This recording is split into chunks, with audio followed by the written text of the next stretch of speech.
सदियों से विज्ञान और अध्यात्म के बीच वैचारिक अदावत चलती आ रही है।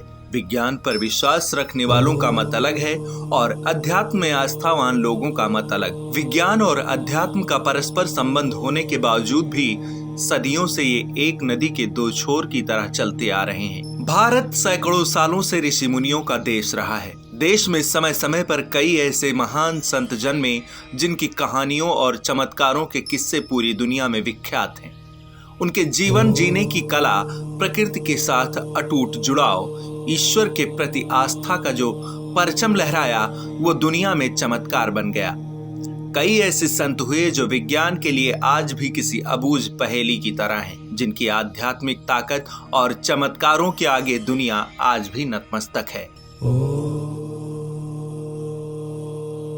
भारत में ऐसे बाबा भी हुए जिनके आशीर्वाद के लिए दुनिया की बड़ी बड़ी हस्तियां उनकी चौखट पर माथा टेकने के लिए गईं और फिर उनकी तकदीर बदल गई। आज इस रिपोर्ट में हम कुछ ऐसे संतों का जिक्र करेंगे जिन्हें दुनिया साक्षात ईश्वर का अवतार मानती है, जो धरती पर आए और सैकड़ों सालों तक जीवन जीने के बाद कुछ ऐसे अनसुलझे सवाल छोड़ गए जिनके जवाब सदियों सदियों तक विज्ञान के पटल पर तलाशे जाते रहेंगे। सनातन शास्त्रों में सैकड़ों साल तक जिंदा रहने का ठोस जिक्र किया गया है, जबकि विज्ञान ने इंसान की औसत आयु को तय कर रखा है।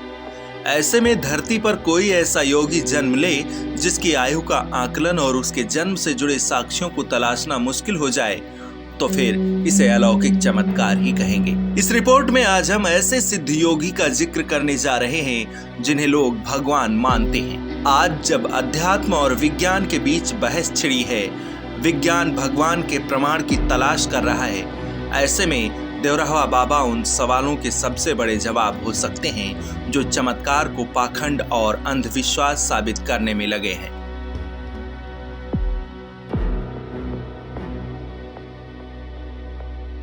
दिल्ली से 900 किलोमीटर दूर है यूपी का जिला देवरिया। देवरिया से करीब 40 किलोमीटर दूर एक गांव की कुटिया में एक संत रहते थे। संत की ईश्वरीय पहुंच ऐसी थी कि धीरे धीरे पूरी दुनिया में उनके चमत्कार के किस्से मशहूर हो गए। देश के बड़े बड़े राजा महाराजा से लेकर दुनिया के कई देशों के प्रधानमंत्री, राष्ट्रपति बाबा की चौखट पर माथा टेकने आया करते थे। अपनी सिद्धि के बल पर हवा का रुख मोड़ देना, जीवन भर राम में लीन। कहते हैं बाबा पेड़ पौधों और जानवरों की भाषा को भी बड़े आसानी से जान जाते थे। वो कई घंटे प्रकृति से बात करते रहते थे। बाबा की आयु को लेकर आज भी कई तरह की बातें की जाती हैं। कोई बताता है बाबा 900 साल तक धरती पर रहे, तो कोई कहता है 500 साल तक बाबा अपने भक्तों पर कृपा करते रहे और फिर एक दिन शरीर को त्याग कर ब्रह्मलोक को चले गए। इस महान संत पुरुष का नाम था देवरहवा बाबा। ये वो दौर था जब दुनिया भर में इंटरनेट और सोशल मीडिया जैसी कोई भी चीज नहीं थी। इसके बावजूद देश दुनिया के बड़े बड़े राजा महाराजाओं की देवरिया में दस्तक होती रही। साल 1911 में विदेशी राजा जॉर्ज पंचम जब भारत आए तो पहले बाबा के चरण छूकर आशीर्वाद लेने गए। कांग्रेस पार्टी के चुनाव निशान की दिलचस्प कहानी भी बाबा से ही जुड़ी है। कहते हैं इंदिरा गांधी ने बाबा से पूछा था पार्टी का चुनाव निशान क्या होना चाहिए। इस पर बाबा ने हाथ का पंजा दिखाया और वहीं से कांग्रेस पार्टी का चुनाव निशान पंजा बन गया। लकड़ी के मचान पर पूरी जिंदगी गुजार देना, हाथ हिलाकर हवा से प्रसाद निकालकर भक्तों को दे देना, या फिर प्रधानमंत्री को लेकर बाबा की भविष्यवाणी। बाबा के पास दैवीय ताकत थी जो आम इंसान में नहीं हो सकती।